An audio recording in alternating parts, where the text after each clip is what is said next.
നമസ്കാരം. 2026 നിയമസഭാ തെരഞ്ഞെടുപ്പിൽ എന്തുകൊണ്ടാണ് CPM തോറ്റത് എന്നുള്ള തെരഞ്ഞെടുപ്പ് പരാജയ അവലോകന യോഗങ്ങൾ ബൂത്ത് തലത്തിലും ബ്രാഞ്ച് തലത്തിലും ഏരിയ തലത്തിലും ജില്ലാ തലത്തിലും സംസ്ഥാന തലത്തിലുമെല്ലാം CPMന്റെ കൂടിയാലോചനകൾ ഉണ്ടായിരുന്നു. തെരഞ്ഞെടുപ്പ് പരാജയത്തിന്റെ അവലോകന യോഗങ്ങൾ ഉണ്ടായിരുന്നു. എല്ലാ യോഗങ്ങളിലും മുഖ്യമന്ത്രി പിണറായി വിജയന് നേരെയും MV ഗോവിന്ദന് നേരെയും തന്നെയാണ് കുന്തമുനകൾ ചെന്നെത്തി നിന്നത്. ആരോപണങ്ങളുടെ ശരമാരിയായിരുന്നു മുഖ്യമന്ത്രിയായിരുന്ന പിണറായി വിജയനും പാർട്ടിയെ നയിച്ച MV ഗോവിന്ദനും നേരിടേണ്ടി വന്നത്. ഭരണത്തിൽ പിണറായി വിജയനും പാർട്ടി ഭരണത്തിൽ MV ഗോവിന്ദനും തികഞ്ഞ പരാജയമായിരുന്നു. ഇവരുടെ അഹങ്കാര ജഡിലമായ മര്യാദാപൂർവമല്ലാത്ത രീതിയിലുള്ള പെരുമാറ്റ രീതികളും അഹങ്കാരം നിറഞ്ഞ സംസാരങ്ങളും സഭ്യതരമായ ഭാഷാ ശൈലികളും തന്നെയാണ് സാധാരണക്കാരെ CPMൽ നിന്ന് അകറ്റിയത് എന്ന് തന്നെയാണ് സംസ്ഥാനത്തിന് ഉടനീളം ജില്ലാ കമ്മിറ്റിയിലും അതുപോലെ തന്നെ ബ്രാഞ്ച് തലത്തിലുമെല്ലാം ചേർന്ന അവലോകന യോഗങ്ങളിൽ പിണറായി വിജയനെതിരെയും MV ഗോവിന്ദനെതിരെയും ശരമാരികൾ പോലെ ആരോപണങ്ങൾ വന്നത്. എന്നാൽ ഇതിനെല്ലാം ശേഷം സംസ്ഥാന സമിതി ചേരുകയായിരുന്നു. ബൂത്ത് തലത്തിലും ബ്രാഞ്ച് തലത്തിലും ഏരിയ തലത്തിലും ജില്ലാ തലത്തിലുമെല്ലാം പ്രവർത്തകരുടെ വികാരം മനസ്സിലാക്കി പിന്നീട് സംസ്ഥാന സമിതിയിലും മണിക്കൂറുകളോളം പിണറായി വിജയനും MV ഗോവിന്ദനും പ്രവർത്തകരുടെയും അണികളുടെയും എല്ലാം വികാരം ഇരുന്ന് കേൾക്കുകയുണ്ടായി. എന്നാൽ ഇന്നലെ സംസ്ഥാന സമിതി 2-3 ദിവസം കൂടി എടുത്ത് ചേരുകയുണ്ടായി. ഇതിൽ ഉരുത്തിരിഞ്ഞ അഭിപ്രായം താഴെ തട്ടിലേക്ക് റിപ്പോർട്ടുകളായി വിടുന്നതിന് മുമ്പ് MV ഗോവിന്ദന്റെ പത്രസമ്മേളനം ഇന്നലെ നടക്കുകയുണ്ടായി.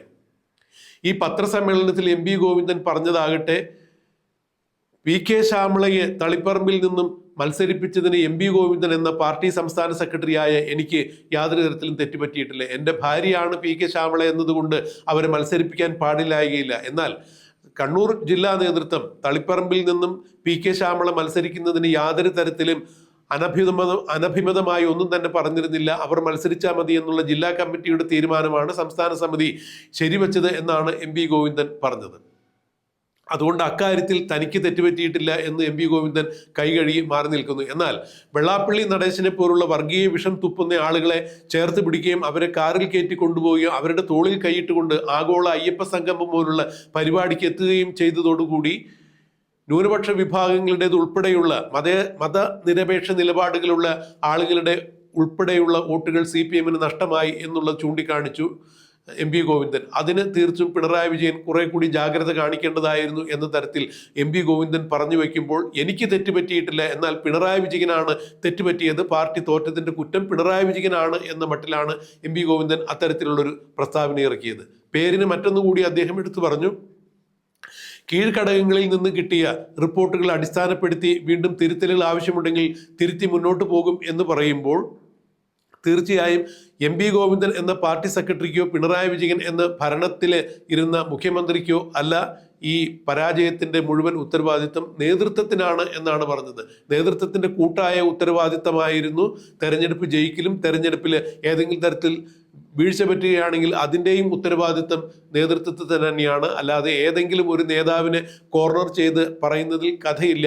തനിക്ക് തൻ്റെ ഭാഗത്തു നിന്നും പറ്റിയിട്ടുള്ള വീഴ്ചകളിൽ നിന്ന് ചൂണ്ടിക്കാണിക്കപ്പെട്ട വിഷയങ്ങളിൽ തനിക്ക് വീഴ്ച പറ്റിയിട്ടില്ല എന്ന് തന്നെയാണ് MV ഗോവിന്ദൻ പറഞ്ഞത്. എന്നാൽ വെള്ളാപ്പള്ളി നടേശനെ പോലുള്ള വർഗീയ നിലപാടുകൾ സ്വീകരിക്കുന്ന ആളുകളെ സമൂഹത്തിൽ വർഗീയ ധ്രുവീകരണം സൃഷ്ടിക്കത്തക്ക രീതിയിലുള്ള പ്രസ്താവനകൾ നടത്തിയ ആളുകളെ ചേർത്ത് പിടിച്ച നിലപാടുകൾ ശരിയായിരുന്നില്ല. അവരോട് മാറി നിൽക്കാൻ പറയൂ എന്നുള്ള ആ ഒരു വാക്കുകൾക്ക് ശക്തി പോരായിരുന്നു എന്നാണ് പിണറായി വിജയന്റെ പേരെടുത്ത് പറയാതെ MV ഗോവിന്ദൻ കുറ്റപ്പെടുത്തിയത്. അതായത് ഈ തോൽവിയുടെ പരാജയത്തിന്റെ പാപഭാരമെല്ലാം പിണറായി വിജയൻ എന്ന മുഖ്യമന്ത്രിക്കായിരുന്നു, അല്ലെങ്കിൽ മുഖ്യമന്ത്രിയുടെ ചെയ്തികളായിരുന്നു ഇതിന് അടിസ്ഥാനം എന്ന് ഗോവിന്ദൻ പറയാതെ പറഞ്ഞു വയ്ക്കുകയായിരുന്നു.